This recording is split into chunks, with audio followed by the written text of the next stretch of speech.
صرصرا في أيام نحسات لنذيقهم عذاب الخزي في الحياة الدنيا ولعذاب الآخرة أخزى وهم لا ينصرون।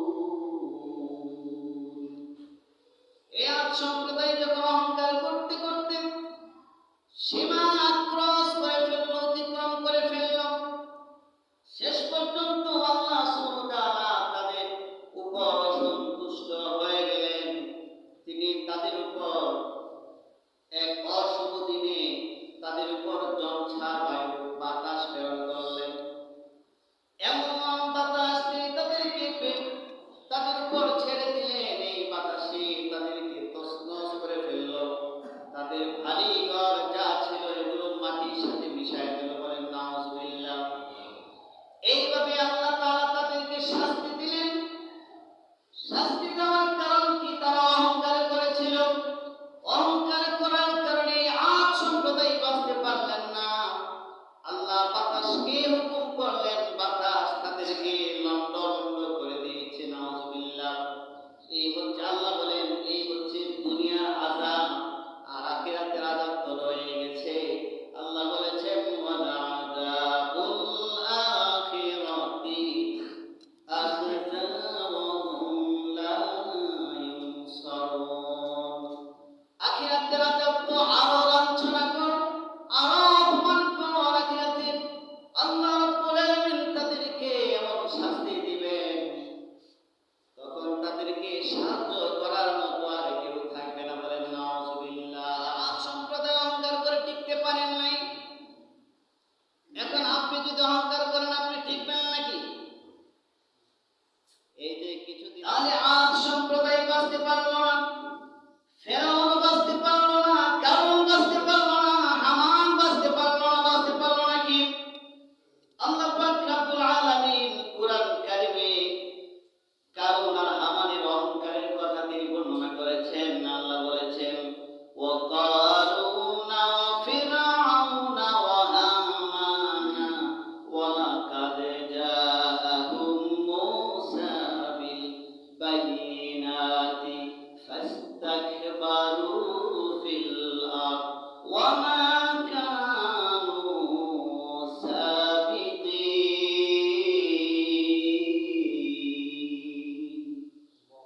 আল্লাহ পাক রব্বুল আলামিন বলেছেন, আর কারুন আর ফেরাউন ও হামানকে আমি ধ্বংস করে দিয়েছি, আমি তাদেরকে একেবারে শেষ করে দিয়েছি।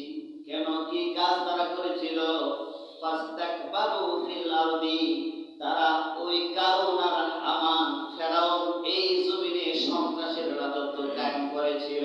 ঠিক কিনা বলেন? তারা অহংকার করত এই জমিনে। ওমা কানু সাবিকিন, আল্লাহ তাআলা তাদেরকে ছেড়ে দেয় নাই। আল্লাহ তাআলা ফেরাউনকে পানির মধ্যে সুবায়া সুবায়া মারছে। ঠিক কিনা বলেন? এই ঘটনা আল্লাহ তাআলা কোরআন কারীমে বলেছেন এইভাবে, ওয়াজাওয়াজনা বিবানি ইসরাঈলাল বাহরা ফাআতবাআহুম ফিরআউন ওয়া জুনুদুহু বাগয়ান ওয়া আদওয়ান হাত্তা ইযা আদরাকাহুল গরক قال آمنت أنه لا إله إلا الذي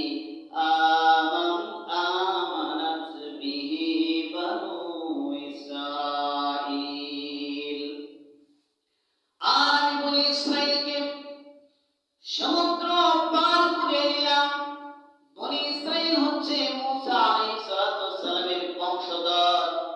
মূসাকে যারা ফলো করেছে, অনুসরণ করেছে, তারা হচ্ছে বনি ইসরাইল। তারা কি বলেন? এই বনি ইসরাইলকে আমি আল্লাহ তাআলা বিশাল বড় সমুদ্র আমি পার করালাম। আর ফেরাউনের এবং তার সৈন্যবাহিনী উদ্ধত প্রকাশ করলো, সীমা লঙ্ঘনকারী হয়ে তাদের কিছু ঘটলো তাদেরকে ধরার জন্য। মূসা দৌড় দিয়েছে, তার সম্প্রদায়ের লোকেরা দৌড়াচ্ছে পিছনে কে? ফেরাউন এবং তার দলবল দৌড়াচ্ছে। সাগরের কাছে যখন গেল, বিশাল বড় সাগর, আল্লাহ তাআলা মূসাকে বললেন, হে মূসা, তোমার হাতে যে একটা লাঠি আছে, এই লাঠি দিয়ে একটা আঘাত করো। মূসা যখন লাঠি দিয়ে সমুদ্রের মধ্যে আঘাত করলো, সঙ্গে সঙ্গে বিরাট বড় একটা রাস্তা হয়ে গেল। সুবহানাল্লাহ। এই রাস্তা দিয়ে মূসা দৌড় দিলেন, তার দলবল মূসার সাথে দৌড়ালো, তার অনুসারীরাও মূসার সাথে দৌড়ালো। দৌড়াতে দৌড়াতে মধ্যখানে যখন তারা চলে গেল, পিছনে পিছনে আসলো ফেরাউন এবং তার সম্প্রদায়। এই ঘটনাটা আপনারা জানেন। আইসা থেকে বিরাট বড় রাস্তা, অনেক বড় হাইওয়ে রাস্তা, ওই রাস্তায় নামলো, দেখলো মূসা তার দলবল সহ অনেক দূর চলে গেছে। ফেরাউন ওই জায়গায় নামলো তার দলবল নিয়ে। মূসা ওই পারে চলে গেল। আর ফেরাউন যখন সাগরের মধ্যখানে চলে গেল, তখন আল্লাহ পাক পানিকে অর্ডার করলেন, হে পানি, এখন এই ফেরাউন এবং তার দলবলকে তোমরা ধরো, পাকড়াও করো। নাউজুবিল্লাহ পড়েন। এই রাস্তা তো ফেরাউনের জন্য না, এই রাস্তা কার জন্য? মূসার জন্য আল্লাহ বানালেন। ফেরাউনকে পানির জন্য দুই পারের পানি এইভাবে এত দূরে চাপ দিল, হাবুডুবু খাওয়াই ফেললো তাকে। আল্লাহ তাআলা বলেছেন, হাত্তা আদরাকাহুল গার, তখন সে পানি খেয়ে তার পেটটা পটকা মারে ফুলে গেল। নিরুপায় হয়ে সে বলল, ক্বালা আমানতু আন্নাহু লা ইলাহা ইল্লা, তখন সেই ব্যক্তি বলল, আমি এখন ঈমান আনলাম সেই আল্লাহর উপর, আল্লাযী আমানাত বিহি বানু ইসরাঈল, বনি ইসরাঈলের লোকেরা মূসার আল্লাহর উপর ঈমান এনেছে, আমিও সেই মূসার আল্লাহর উপর আমি ঈমান আনলাম। ঈমান কি হয়েছে নাকি? তাফসীরের কিতাবে পাওয়া যায়, ফেরাউন যখন বলল আমানতু বিল্লাহ, আমি আল্লাহর উপর ঈমান আনলাম, এই কথা যখন বলল, আল্লাহর জিবরাইল ফেরেশতা সাগরের নিচ থেকে মাটি নিয়ে ওই ফেরাউনের মুখে লাঠি দিয়ে গুতায়া গুতায়া দিছে। নাউজুবিল্লাহ। এই ঈমান তার গ্রহণযোগ্য হবে না। এরপরে আল্লাহ তাআলা বলেছে, সে বলল, ওয়ানা মিনাল মুসলিমিন, আমি এখন মুসলমান হয়ে গেলাম। তখন আল্লাহ তাআলা বলে দিলেন, এখন নাকি তুমি ইমানদার হয়েছো? সারাটা জীবন আমার এই মূসাকে তুমি জ্বালাতন করেছো, ঠিক কিনা? ৭০,০০০ শিশুকে তুমি হত্যা করেছো, সন্ত্রাসের রাজত্ব তুমি এই জমিনে কায়েম করেছো, নিরপরাধ হাজার হাজার মানুষকে তুমি মেরেছো। আজকে এই মুহূর্তে এসে তুমি আমার উপর ঈমান আনতে আসছো, আর তুমি বলছো তুমি মুসলমান। আল্লাহ বলেছেন, ওয়াকাদ আসাইতা কাবলু ওয়া কুনতা মিনাল মুফসিদিন, তুমি মুসলমান নয়, তুমি তো বিরাট বড় সন্ত্রাস। নাউজুবিল্লাহ। এখন তোমার এই ঈমান গাফিল হবে না, তুমি সন্ত্রাসীদের অন্তর্ভুক্ত হয়ে গেলে। বলে নাউজুবিল্লাহ।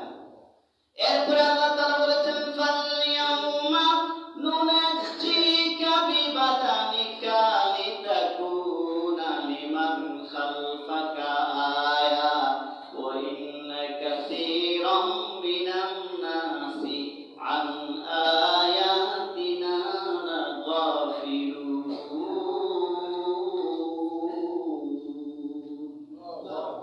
আল্লাহ তাআলা বলেছেন, ফালইয়াউমা নুনাজ্জিকা বিবাদানিকা, হে ফেরাউন, আজকে আমি তোমার লাশটা, নদীর সাগরের মাছ তোমার লাশ খাবে না, পোকা মাকড় খাবে না, মাটিও তোমাকে খাইতে পারবে না। তোমার লাশটাকে আমি কিয়ামত পর্যন্ত সুখী বানায়া রেখে দেব। কেন? কারণ হচ্ছে লিতাকুনা লিমান খালফাকা আয়া, তোমার পরবর্তীতে তোমার মতো যারা এই আচরণ করবে, তারা যেন ওই সন্ত্রাসগুলো এখান থেকে তোমার জীবন থেকে শিক্ষা নিতে পারে। ঠিক কিনা বলেন?